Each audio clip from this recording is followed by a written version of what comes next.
Hi, my name is Gladys Paulus. I'm a full-time professional artist based in the UK. I studied fine art painting in the Netherlands before moving to the UK in 1995 and becoming a mother. For years I worked odd jobs and ignored my creative side until I realised how unhappy I was.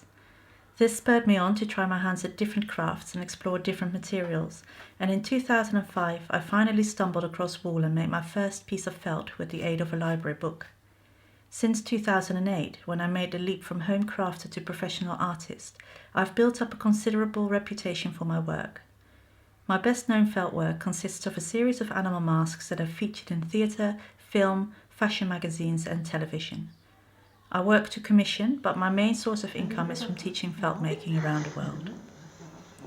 My first piece of felt was terrible, but I instantly fell in love with the potential of the medium, the humble materials and the sheer physicality of the process. I truly feel that to make felt is to practice alchemy. The wool fibres, water and soap are combined to transform into a fabric which is very strong and dense and can be shaped, shrunk and manipulated into sculptural forms. The possibilities are endless. Felting is the earliest known form of textile fabric. It is estimated to be at least 8,000 years old and to predate woven cloth. I love that I am part of such an ancient tradition. Although I'm drawn to working on a big scale, I often experiment on small pieces too. The ideas and techniques that this generates can then be applied to larger pieces in turn. Predominantly self-taught, I always like to work things out for myself by doing. I'm now moving my work away from commercial work towards personal content and gallery work. It's important to me to remain fully in charge of my output and keep my work sacred to me and thereby hopefully to others. I'm asking for your financial support to allow me to take a break from teaching and working to commission so that I can fully concentrate on my first step towards this goal. Recently, I suffered the bereavements of my father and grandmother. As part of my grieving process, I started looking at the story of my family.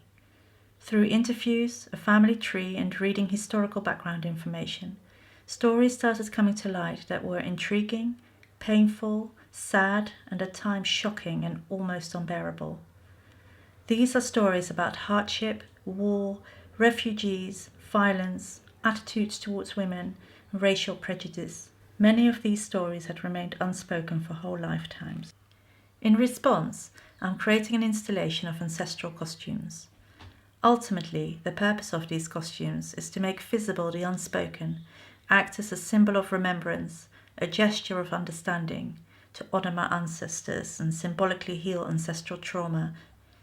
Even though this work is of a very personal nature, I believe it has wider value too, as it deals with such universal issues. I'll be using a range of materials and techniques, but felt will be the binding factor, much like DNA and accumulated experiences bind families. As the wool shrinks and dries, the shape is stored in the fibres. This idea of the wool remembering adds another layer of meaning. Textiles tend to be a feminine domain, and with that I'm following in the footsteps of many generations of women all over the world who've cut, stitched, sewn and darned to keep their families clothed, safe and protected. The first showing of this installation will be in October 2017 in a confirmed gallery venue, hopefully the first of many. I am moving this project forward, but it would be so much easier with your support. Thank you.